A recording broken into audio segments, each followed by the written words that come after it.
Welcome to the November 13th episode of Right Now with Chris Reddy, Mike Desaulniers, and Curtis Eller. We have two guests in studio with us this afternoon, kind of finishing up and wrapping up our 2025 municipal election programming that we've been covering for the past month. We have first the Republican Registrar of Voters, Kimberly Desaulniers, with us. And second, we have Luis Rodriguez, who is the Democratic Registrar of Voters. First, before I welcome you and talk to you, I want to say thank you very much for all of your hard work these past few weeks. I know that your duties continued beyond Election Day this year in Wyndham, so thank you very much to both of you, and we really appreciate you being in studio with us. First question, Kimberly. Can you do us a favor and just tell us a little bit about your job as Registrar of Voters for the town of Wyndham? Just like an overview of the whole or specific to elections? But just some things that people might not know, because your job obviously does not begin and end just with election cycle. There's things that you do throughout the year. It is a job that you're working every single week to some degree. And just kind of let people know what some of these other things are, because they see you on Election Day, they see you in early voting, but maybe they don't know what else is going on the rest of the year. So we do register voters, of course. We voters who come in, anything that comes in online through the DMV, everything comes directly to our office. We're a pretty self-contained office. There's four of us, two registrars and two deputies. We go to the schools to register voters. We go out to the nursing homes. We do the elections, of course. We run the elections from start to finish. We hire and train all of the poll workers. We create most of our own manuals and documents, positions, organize our polling locations, figure out how many ballots we need, how many envelopes we need, much of everything. Everything is contained within that office. We any recounts, we handle the recounts. We hire the staff for that. We have every January we have an annual canvass where we have to mail out usually thousands of letters to anyone who hasn't voted in 4 years, anybody who has moved, anybody we haven't heard from. We go over death lists monthly. We have to pull from the computer and the physical cards of anybody who has passed away. We have the annual budgets, the referendums, as well as the elections and primaries. So it's pretty much a year-round job at this point. We go, generally when one thing's ending, we go straight into the next thing. A November election we won't be finished with until probably late December, just in time to roll into the canvass, and then the referendum and any primaries, and then right back into the November cycle. And in the meantime, we're also community outreach. We have our sticker contest that we started a couple years ago. We visit the schools. We anywhere else we're asked to be. Yeah, that's great. So you mentioned some of the training that a registrar of voters has to go through. Louis, do you want to talk a little bit about the training that you do go through in order to not only be a registrar of voters, but also some of the positions that go along with that, like moderator? Sure. So to be a registrar of voters, there is a state-mandated training that is provided through UConn. I think it's something like 9 or 10 courses, and then there's a test. It kind of gives you a brief overview. It doesn't necessarily teach you exactly how to do the job. It gives you a brief overview of a couple of laws and things like that, but really you learn on the job. And going through the process, for every single election, the state will send some emails out for different things. They do send an election calendar, which has the dates and things that have to be done by such and such a date. Sure. But the bread and butter of everything, you're learning on the job. Yeah. You can take the UConn course, and at the end of the day, you still don't really know exactly how to completely run the office, how completely do the job. For something like moderator, there's also a state, there's certain trainers that are certified by the state to train moderators. And so we as registrars will send our moderators, and we ourselves also have to be certified. So we go and we sign up when there's classes available, and we'll go to these certified trainers, and we'll send our people, and we'll go take that course. It's usually maybe 4 or 5 hours, and then there's a test involved, and then we get certified for 4 years to be eligible to be moderators. And with that eligibility, you can be a moderator anywhere in the state.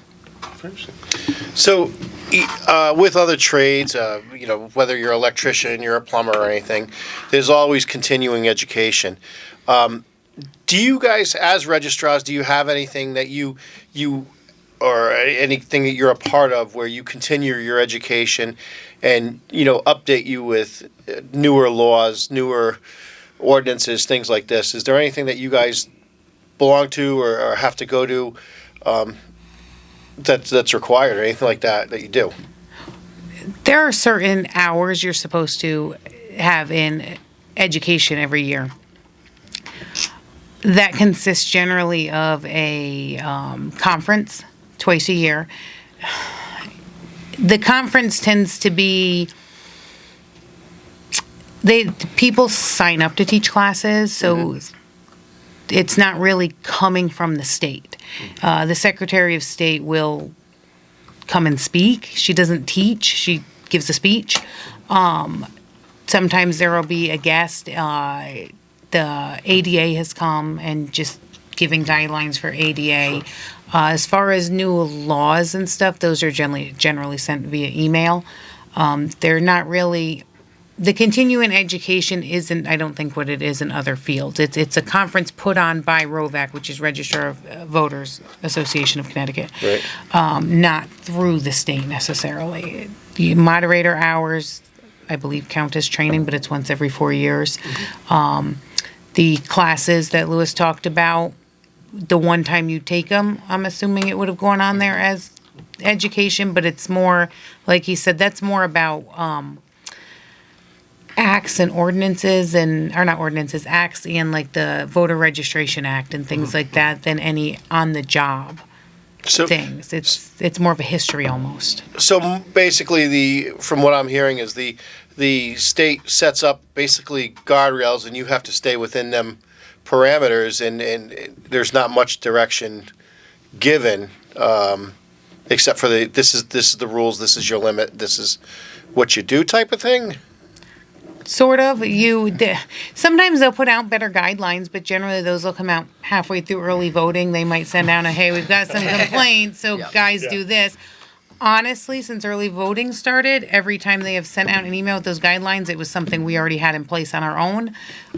But they'll get a complaint or something and pop an email out to us, and they'll send a manual. Sometimes they'll send an updated one a few times, and sometimes we have to contact them because whatever came out in their manual is contrary to the law. So speaking of, that's a great way of getting into my next question is, they put out these updates, and it's usually a reaction to something that has happened.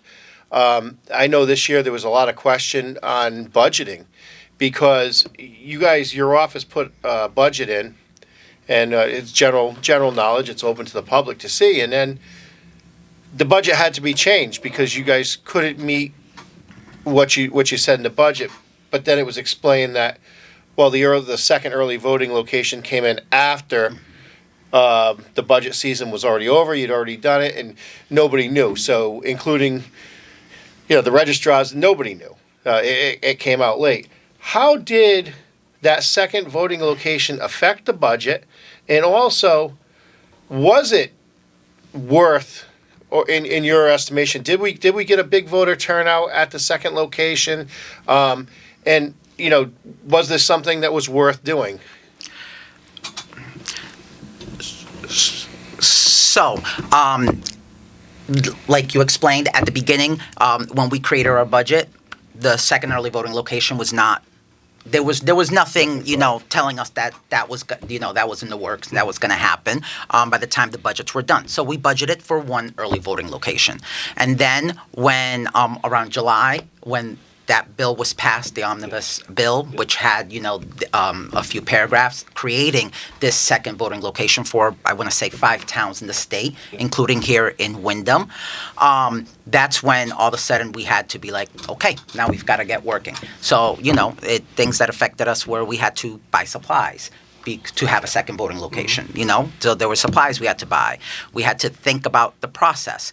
the previous year was the first year of early voting. We were in the office. We handled same-day registrations. We were right there, a few feet away from the location to be available. That was not going to be something that we could do with two locations where we have to be bouncing back and forth between both locations, and also getting ready for, no election day in November, all that's happening at the same time. And then we had to figure out hire workers. We have a certain group of workers that were used to early voting that were trained. So we kind of maneuvered them to, Eastern, where they could be a little bit more independent, because we weren't going to be, 2 seconds away for things that happened. So we went through a long process of getting everything together, hiring the poll workers. We obviously never know how many workers are going to show up, so we have to prepare.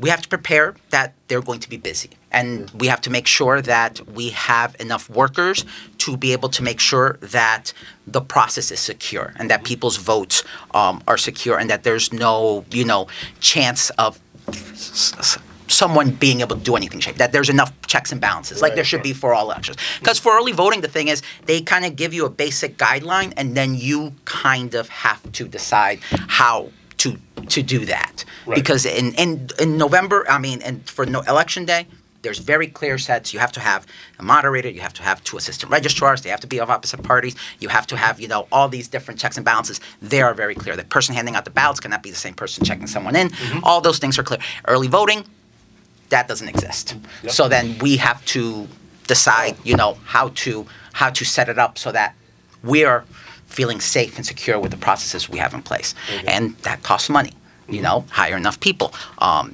Even if some days they might have had 3 voters. Right. So, it was the first time with VCSU, but I want to say they probably had, over a 14-day period, they had about 67 voters. 67 college students went into Eastern and they voted, and so that's it. So you're saying 67 college students. How many college students did we get? 0 college students. The voters included the poll workers who voted because they were there, so you can't even factor them into the number, because if they had been working at the other location, they would have voted there.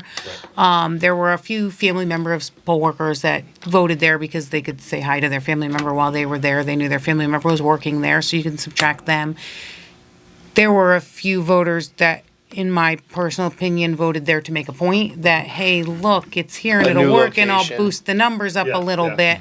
Once you subtract those, I think there were very few voters that went there because it was convenient. No students. There were no. Okay. There were a couple students who walked in and then realized it wasn't their hometown ballot and left, but there were no. Which is, go ahead, Curtis. So to be clear, and I'm sure that all kinds of people take 1 or 2 courses at Eastern and don't live on the campus, or maybe they live off campus. Maybe we caught a few of those. But as far as students that live on Eastern's campus, their address is 83 Wyndham Street, and they are on-campus university students. You had no one from 83 Wyndham Street, ECSU. Mm-hmm. No on-campus residents were voting at the early voting location? No. Wow. And we wrote 2 letters to the state, practically begging for a exemption on behalf of the taxpayers, because we knew this in advance. It was going to cost money. We were having trouble passing our own budget as a town, and it was unfair to the taxpayers for this burden. The locations are a half a mile from each other. Yeah. I know not everybody in town realizes that the dormitory behind the town hall is actually touching the town hall parking lot and has a gate that you can walk between. And even if the students in those dorms wanted to vote, they were closer to the town hall than the library.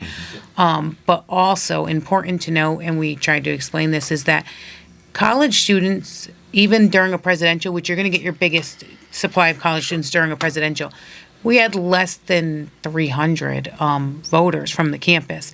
Most of them came to same-day registration on election day. They don't utilize early voting in large numbers because they generally, as would make sense, they really usually want to vote at home because they don't tend to live on the dorm in the dorm forever. They tend to return home at some point, and a lot of times they want to make decisions to vote based on people that are going to affect their life when they go back home, especially in a municipal.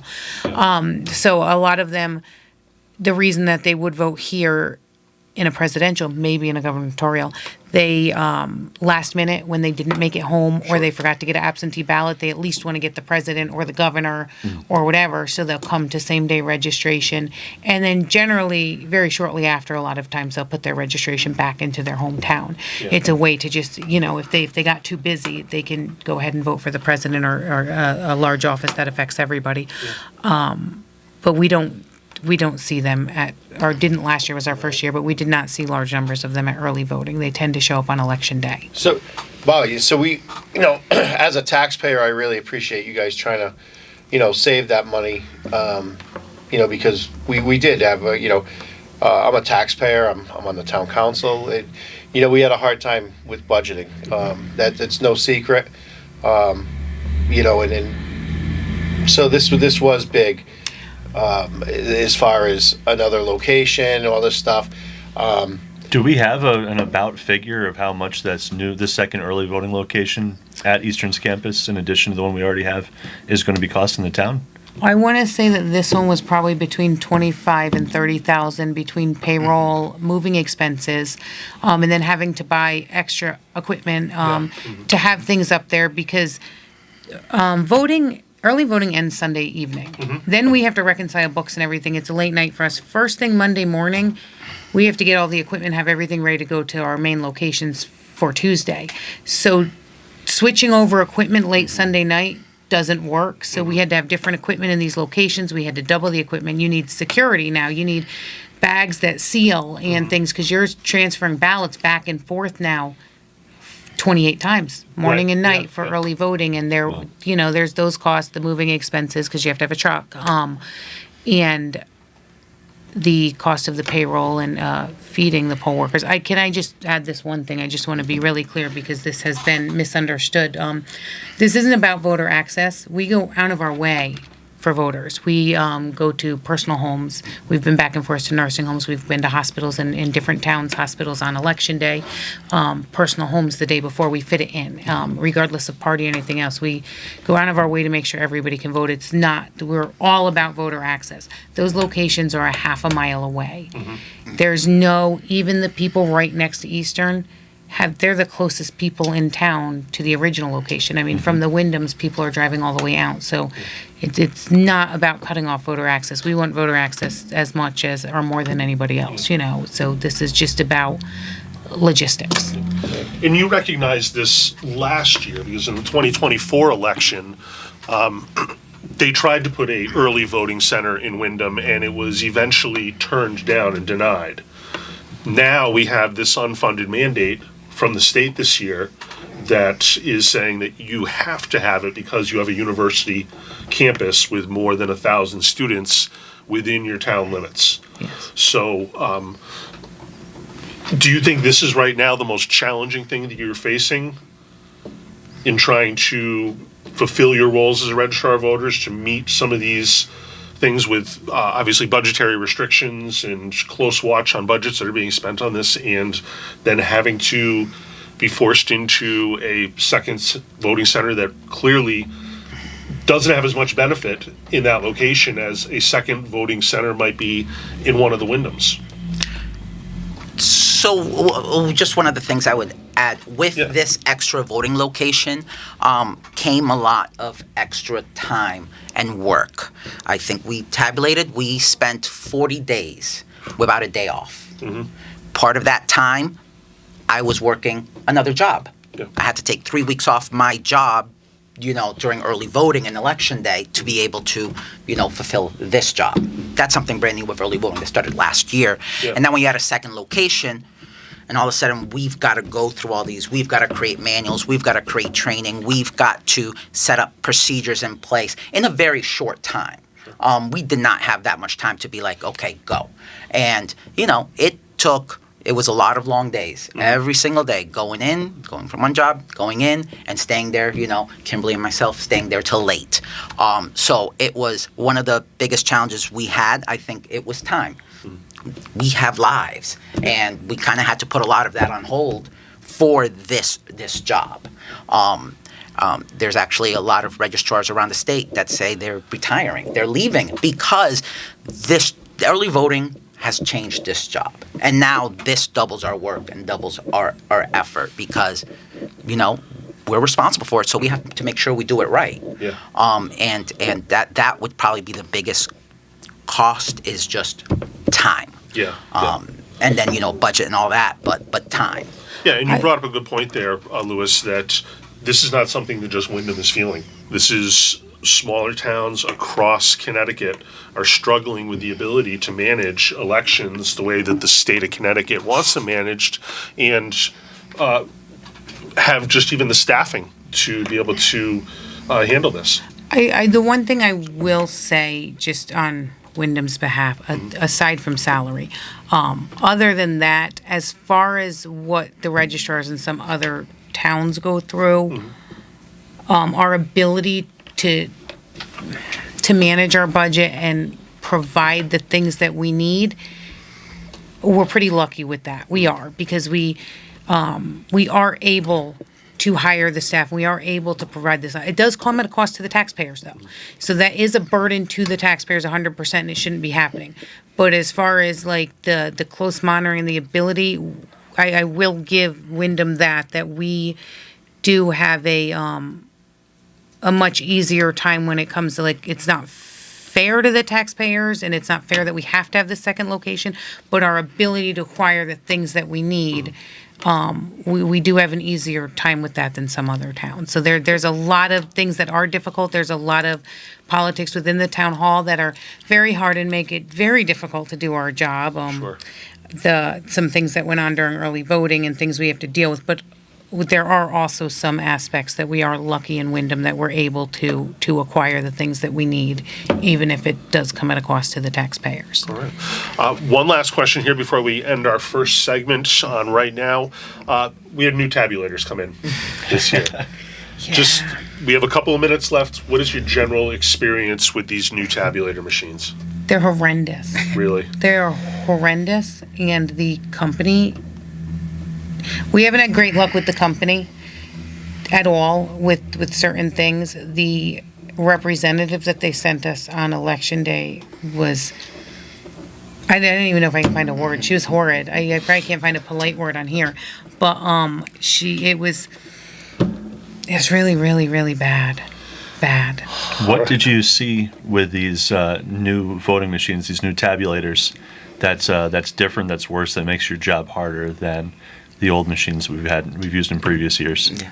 So I think the first issue that we had with these newer tabulators is that in the old tabulators, someone could put a check mark in that bubble. That's going through the machine. The machine's going to read that. In these tabulators, it seems that if you had a light shade over the bubble, it might bounce that back. And then you might have to turn it in, put it in again, bounce it back. Now, when we were testing the machines and we had to put the ballots back through, it did tabulate correctly. But it's going to be kind of, for some voters, I can understand that they're going to be worried about those tabulators because they're putting it in. They're not going to know if their vote count. It seems like it's hard to read light marks. When we were testing them, though, we had the ability to alter our marks. Yeah. Like, okay, it's saying that the mark's too light, we could darken it because they're test ballots, and we made them, we could darken it and put it back through and make sure it adds up in the end. When the voter's putting it through, they might take it back and darken it, and that might be frustrating. Sometimes they're in a hurry, and they don't have time to be refilling in bubbles, go back and get a pen and fill in their bubbles darker. You can't use markers anymore, which it's a lot harder to fill in a bubble completely with a pen. Sure. Because you can't use a gel pen, you can't use a marker. The paper's too thin, goes through to the other side. So to get that really filled in with a pen isn't easy, and they don't have the time, and the voters were getting frustrated because when they see their ballot bounce back, and then when they see us change out the machine, or even though there's a lot of precautions in place. Yeah. There are seals, there are multiple people from different parties, there are always, it's a very careful procedure, but they don't like to see that. When you walk into Sure. a polling location, you see people touching the tabulator, you see ballots bouncing back, it's unnerving. Now, we're a small town, but we do have, on election day, we have 3 polling places plus the town hall. How many of these voting machines, these tabulators, broke down and had to be replaced on election day? Do you have a roundabout number? Only 2 districts. We have 3 polling locations, but 4 districts. Only 2 districts were replaced. One of them was replaced twice. And then one other one was replaced. The other ones were having some issues. But they didn't, those machines, they did keep going. Voters would pull the ballot out and put it back in, or darken it or put it back in. And if they did get frustrated and didn't want to put it back in, they put it into an auxiliary bin, and we hand counted them. Okay. Every vote was accounted for. Yeah. But only 2 districts, only 2 districts where the machines actually, because, Yeah, just 2 districts. Willimantic at the Elks and And VFW. VFW. But VFW was replaced twice. So it was three machines that were taken out of districts, but it was only the actual 2 districts that the machine was taken down in a new one. We test backup machines. So the backup machines were ready to go. Great. We're going to take our segment break right now. This has been Right Now with our 2 guests, Luis Rodriguez, Democratic Registrar of Voters, Kimberly Desaulniers, Republican Registrar of Voters for the town of Wyndham. This has been 1400 AM, 95.3 M, 3 FM, WILI. To Right Now with Chris Reddy, Mike Desaulniers, Curtis Ayler. We have 2 guests in studio with us for the remainder of our segment this afternoon. We have Luis Rodriguez, Democratic Registrar of Voters for the town of Wyndham, and Kimberly Desaulniers, the Republican Registrar of Voters for the town of Wyndham. We have one more question for them, and then we're going to change topics a little bit. Go ahead, Mike. So one question that before we let you guys go, or you can either just listen to us or whatever, is last night, everybody, I'm a council member. I was at the meeting last night. We discussed the 2 locations, and a lot of us feel that second location was probably a waste, and just some sort of it was meant with good intentions, I guess, but it didn't work out. A big concern is the registrars. You guys statutorily control where the locations are, and some council members felt that the town council should have that authority, and they felt that they should write a letter to the Secretary of State and have that changed. What, in your opinion, because you're a non-political office, what are the downsides to letting a town council control the locations, and what are the disadvantages to the voter? So I'm going to actually just personally, me real quick, not as an office, disagree with you on the good intentions. I don't think that it was done with good intentions, which is where the problem comes in. With our office, you have 1 Democrat and 1 Republican, and you're on an even scale. Nobody outnumbers anybody, nobody's in charge, and you're not really answering to anybody that can overrule you. So you don't run the risk of politically motivated decisions that can hurt the taxpayers. This was, in my personal opinion, just me, a politically motivated decision that wasn't thought through. So either bad intentions or not well thought out, I guess. But it ended up, it was a cost to the taxpayers. It was an unfair burden to the taxpayers. It was unnecessary. So I think that putting it into the hands of a council who, in any town, and it could go in either political direction, in this particular town, one party has a greater amount of control over the town than the other party. But I do understand that in every town that's going to be different who has the control. So it's not any particular party. It can be dangerous for either party to be making political-based, selfish decisions. And when you put it in the hands of a town council, that's what you run the risk of. If somebody has control, they can just make any decision that they want. So right now, the registrars control that. The town council can say, we want a second location, or at this point, it would be a third. We want a third location. But even that, if the council votes on a third location, the registrars decide where it is. So the town council can say, give us a third location and vote yes, but they can't say, put it at the Elks. They can't say, put it over here. We'll look and we'll decide where to put it. And because we do the job, we know who's showing up where, what areas get busier at what time and things like that. Like, we saw it coming with the college, that it was going to be a bad idea. We know that the college students don't come to early voting. We see those patterns. I think some people, maybe they were just too excited. They didn't look into the patterns. And then when we explained it, they didn't listen. But the town hall is an ideal location. Everybody knows where the town hall is. Everybody can access the town hall. We have not had, there's only been one person who has had trouble accessing the town hall. I'm not really sure what's going on there. It's one person out of thousands. Everybody else has seemed to, whether it be people with limited abilities, people with children with them, older, younger, college students, whatever, everybody seems to be able to do it. We had 2 locations, about over 400 people roughly showed up to the town hall, 67 people, and most of them you can't even really count because they voted because they were working there or their families working there or whatever, and they would have gone to the town hall. It overwhelmingly, the people did not choose to go to Eastern. So taking the one location, putting on the Eastern campus, and forcing everybody in Wyndham to go onto the Eastern campus, which isn't that easy to navigate. Sure, yeah. And find parking, which is limited, and go into the building. And then we don't even know that Eastern would want them all there. You're talking about potentially thousands of people coming onto their campus, and they exited through the library. You went into the Johnson's room, but then you exited through a door that took you into the library where students are studying. The students might not like that idea of everybody coming onto the campus. It's kind of a foolish idea, is the nicest way that I can put it. The town hall, it's not inconveniencing anybody at the town hall. We used to have an issue with the bathrooms. We've made arrangements. We've pushed the room back so the bathrooms can be accessed. It's a great setup. And the people seem happy with it. The putting the entire location on the campus is not going to work. Putting it anywhere else in town isn't going to work because it's going to be expensive. Nobody's giving us their location for 14 days straight. Right. So, the one big thing was a council member expressed that it wasn't fair last night. It's not fair for us to have to move. We do our business there. We do this here.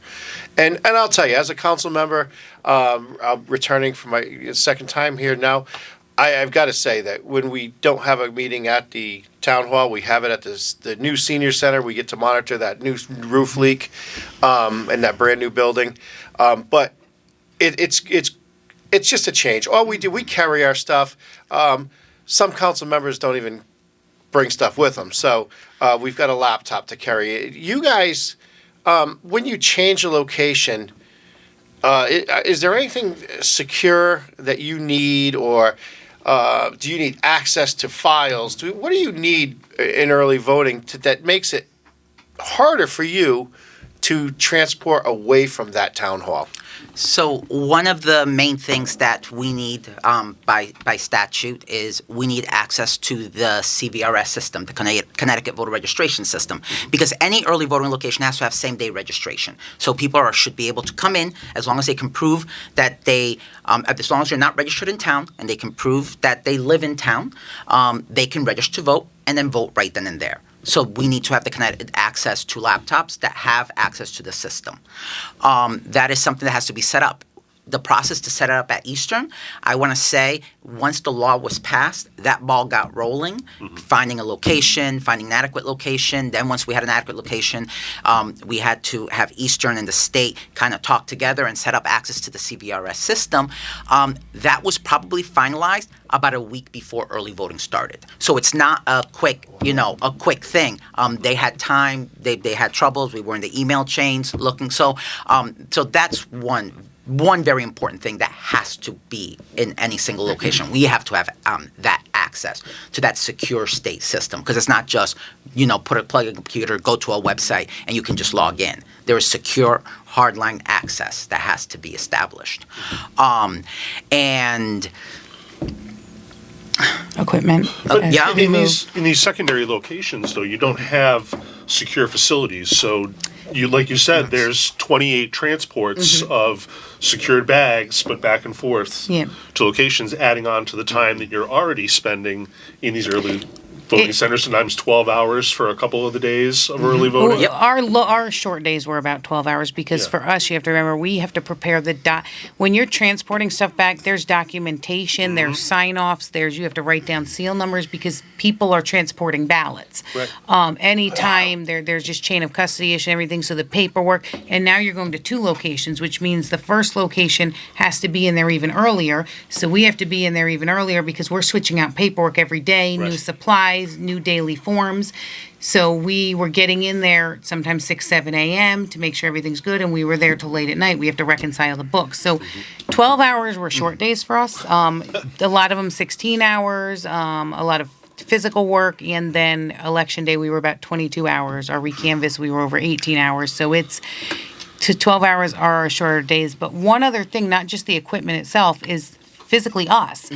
When it's at the town hall, we are right there. Yeah. And when a voter has an issue or a problem, sometimes you can handle it over the phone to the best of your ability.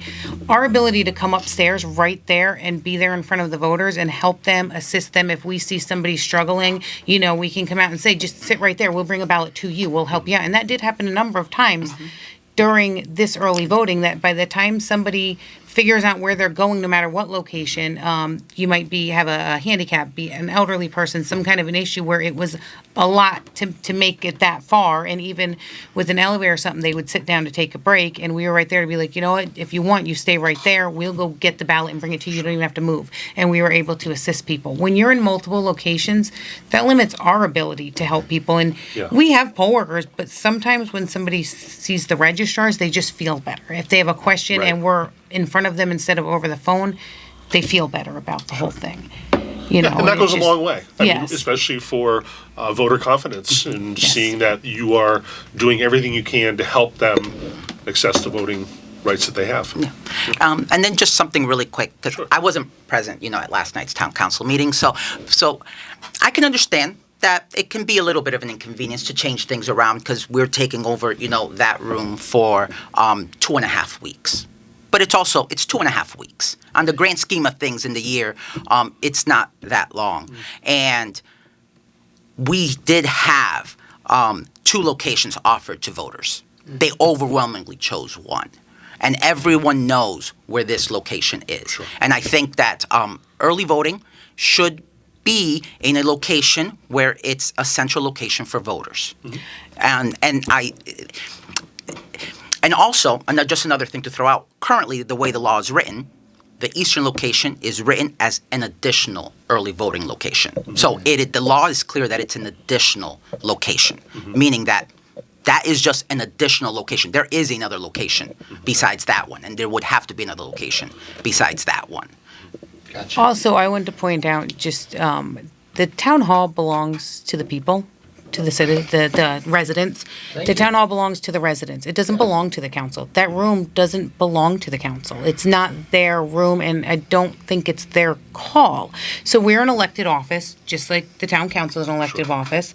So we have as much right to that space as the council does. It's not even a council chamber. It's the ballroom. A lot of things happen in there. And we have just as much right to that space as the council does. And on another note, frankly, whenever we have something that we are supposed to be at, or a meeting or an event, 100% of our office is there on time, early, and staying till it's over. The council does not have that same record. Their members don't even always show up so that they can hold a meeting. They have had to cancel meetings because their members don't show up. They're not there on time. They leave halfway through. They're on their phones. They walk away. So when we're utilizing the space, we're giving the voters what they voted for, probably 200% every time. The council is not. So I think just that alone, we kind of win, and we should be able to take the space for those 2.5 weeks for the people, not for us. We could sit in our office, but for the people to have what they voted for, that's their space. Now, I just want to give a special thanks to the registrars of voters. I know that you have to be back to the town hall for 4 o'clock, so thank you for all the time that you've given. But in addition to the new additional early voting space this year, in addition to the new voting machines, the new tabulators that gave you 2 headaches this election season, you also had something that you haven't had in years, which is a recanvass, a recount of one of the races that I was involved in. And I'm just so grateful to you and the poll workers. Like you said, that was an 18-hour day for you, and working until 2 o'clock in the morning, if I remember correctly. I get pretty hazy after about 9 o'clock, so I think it was 2 a.m. that you all were up and working so hard. I'm extremely grateful. I do want to tell the listeners here, this is Curtis Ayler speaking, running for town council at large. The 2 registrars worked with the head moderator to do a recanvass. That's a full recount of the town council at large race. And I have lost the town council at large race. I am not sad. The Important thing is that I lost to another Republican. We were running as a team. We got elected as a team. We took more additional seats on the town council. We took additional seats throughout the town. So I am just so happy to run as a team and that our team delivered. I will still participate. I will still be involved. But I have lost the town council at-large race.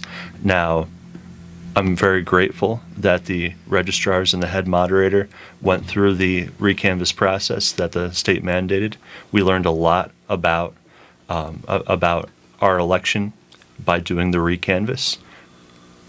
The biggest concern that I heard from voters was for the voters that witnessed the voting machines breaking down during Election Day. Their biggest question was, were the tabulators, were the voting machines miscounting before they broke down on Election Day? And now, because of your hard work, this crew actually hand counted every single ballot from our historically high turnout Election Day. They hand counted every ballot to find out. In fact, the answer is no. The voting machines were counting accurately, extremely precisely, up until the point they were taken out of service. So we can feel confident that our elections are accurate, well run, and secure, thanks to your hard work. Thank you very much. Thank you. Thank you. So thank you both, Louis and Kimberly, for being here with us this afternoon. We really appreciate all the hard work that you do for the town of Wyndham, being registrars of voters, and we look forward to speaking to you again before the next election cycle in 2026. All right. Thank you. Thank you. Thank you. Thank you. So we have a few more minutes left in our second segment here, and we're going to move on to some state legislative topics that we're going to discuss for the remainder of our segment here. If you've been paying attention to our show for the past few weeks, I've mentioned a impending special session. And I kind of mentioned it a couple of weeks ago and said, you watch, this is going to be something that will pop up days after the election, and sure enough, we have yesterday and today a special session occurring in Hartford with the House yesterday passing 4 bills numbered House Bills 8001 through 8004. We're going to talk about those in just a couple minutes, but today these bills that have now passed the House of Representatives in Hartford is going to the State Senate for final vote sometime, I imagine, this evening with all 4 of these. We've talked about 3 of them in some detail, and I'm going to talk about the 4th one in just 1 minute, but to kind of do this in a easy format in the amount of information we want to cover with our time left here, I'm going to start working backwards with House Bill 8004. This one really deals with youth behavioral health, which we can all support and realize that this is something that we need to be concerned about, we need to recognize. But one of the things that also is in here is not only another way that Connecticut is trying to generate revenue for a project. And this is one that I actually really do support and believe in. It's something that we need to look at. And this is the Firefighter Cancer Fund. There, for years now, has been a huge push to protect firefighters from very unusual cancers that are being caused by exposure during their work. And while I agree with the usefulness of a fund to help research and treat, cancer that's being endured by some of our firefighters here in Connecticut, I think this is something that should really be appropriated in the state budget. I think that's important to give it its recognition and significance. And what they've done is they've actually added a 5-cent per month surcharge to your telecommunications bill, meaning your cell phone bill. Okay. So this is how they're going to generate funds there. Well, I'm not against generating funds in an alternative way like this. It just seems like in Connecticut, rather than dealing with some of the very important issues that we should be looking at, there's funding going to many other places. We're seeing some of these scandals turning up in Hartford about nonprofits that we really just don't know a whole lot of what they're really doing and whether they're successful or not. But we're adding something else that is another form of taxation on Connecticut residents that are already suffering with affordability issues. So that's kind of the concern I have. But the other aspect of this House Bill 8004 is that it helps to codify in law certain aspects of the Trust Act that's now been kind of legislated differently twice. But this one really has to do with the restricting of warrantless arrests for ICE agents and masked personnel being in and around courthouses. So they've kind of tied a few things into this one that was really brought up as youth behavioral health, but is another one of these bills where it's not something that just stands by itself. And that's always a concern that I have with any state bill, especially one that's being put through in a special session where there's very limited argument and discussion back and forth and debate about these bills. In fact, we're going to be talking about one in just a few minutes where the actual full 104 pages of the text were only available about an hour before debate started yesterday. So special session leaves a lot to be regarded from the state legislature in that it's not as transparent. You don't have the ability for someone to come in and publicly speak on behalf or in opposition of many of these bills. They're pushed through in a very short, abbreviated special session. There's only going to be 2 days, and you're pushing through 4 big bills that have serious fiscal impacts for the residents of Connecticut.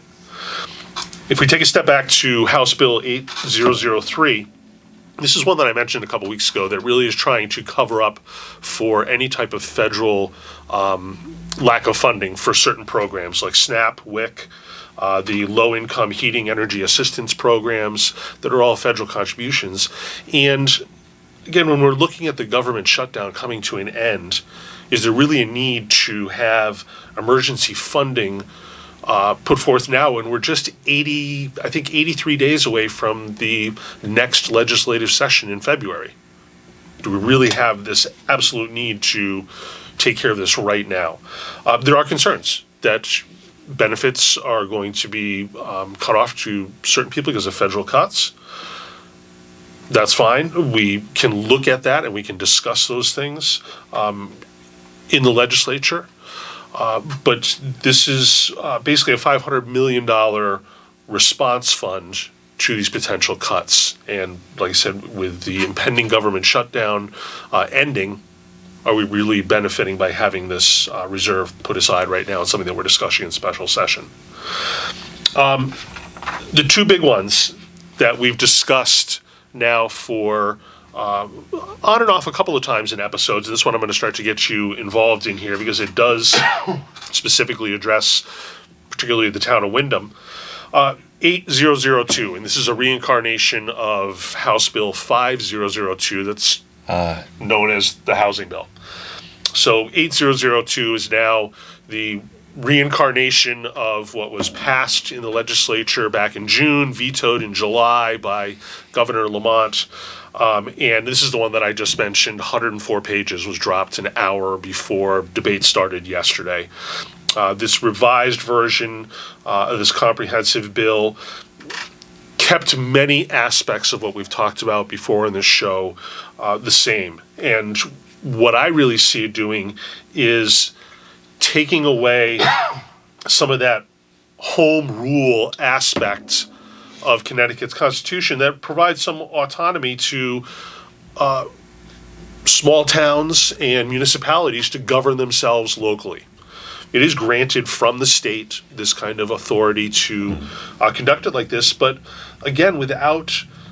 I mean, I'll go back to June when in the legislative session, there was a lot of opposition to this housing bill. Towns across Connecticut were expressing concern because it takes away some of the effect of having local planning and zoning. And you're now saying that rather than leaving it locally, we're going to have Hartford telling us, statewide housing numbers, what your goal is to be met. If you're over 15,000 residents in population, this is something that you're subjected to. Clearly, Wyndham falls within that category. Do you want to talk a little bit about it, Mike?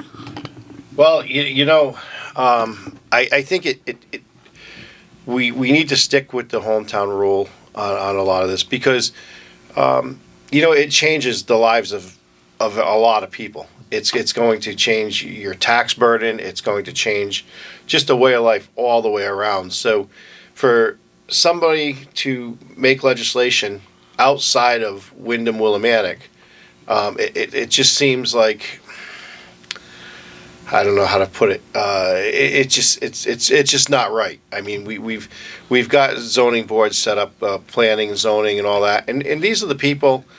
They're from the town. They know the town, and these are the people that should be making the decision, Right. not some bureaucrat from Or a Harvard. developer. Or a developer. And we've got issues with developers right now. And that's what it's coming down to, is that if you don't comply with this housing bill 8002, you're not eligible for those temporary pauses from being sued by developers if your affordable housing plans are denied through the Fair Share Housing 830G. So where you could get a moratorium for meeting certain requirements, basically some of these towns are not going to be able to do that because they cannot meet these standards. This was kind of put through as a bill that addressed homelessness, but it seems that it really isn't in fact doing that, and it still has some of the concerns with off-street residential parking for up to 16 units is completely gone. You do not have to have any minimum off-street parking for any housing unit up to 16 units. So there's a lot of things that really are like concerning from an infrastructure and a public safety standpoint about this housing bill additionally. What is another point is most of our local towns here in Connecticut are still adapting their zoning regulations to meet the 2022 housing reform. Significant changes to how we can zone, how we deal with housing in Connecticut. Towns are still catching up. It creates enormous uncertainty for towns, but also developers, also investors, when the rules of the game keep changing. If the towns are already still reeling from adapting to and still in the process of adapting to the 2022 reforms, and we have all this on top of us, it's going to create enormous uncertainty that's going to get worked out in the courts. It's going to be a mess, guys. Yeah. The final one that we're going to discuss this afternoon as we're getting towards the top of the hour here is House Bill 8001. This is one that I had not mentioned previously because it was something that just was actually only just really discussed within the past week or so at the state level. And this is something that has changed 7 laws that enable Yukon Health Center in Farmington to be able to set up subsidiaries or joint ventures that will allow for Yukon Health Center to purchase other hospitals within the state of Connecticut. And in fact, there's a bid in from the state of Connecticut on Waterbury Hospital right now. I think this is something that's worth us diving into deeper in next week's segment a little bit. I have a lot of background information on this, but what it is really doing is setting up a system where Yukon Health Center will be able to use subsidiary companies or joint ventures and have access to state bonding to not only purchase but also renovate or provide new equipment for hospitals that it's purchasing around Connecticut. Besides Waterbury Hospital, they're also looking at Bristol Hospital. They're looking at Day Kimball Hospital right here in the 29th Senatorial District. So this is a very important topic that we're going to have to see. This is something that they're voting on today, but they basically changed 7 laws that have allowed Yukon Health Center to enter into a bid for purchasing Waterbury Hospital from a company that I'll discuss next week called Prospect Medical Holdings that's now in bankruptcy. And they've had problems across Rhode Island, Pennsylvania, Connecticut, California, and a couple other states with this. Thank you very much for tuning in. This has been Right Now with Chris Reddy, Mike Desaulniers, Curtis Ayler on 1400 AM, 95.3 FM, WILI.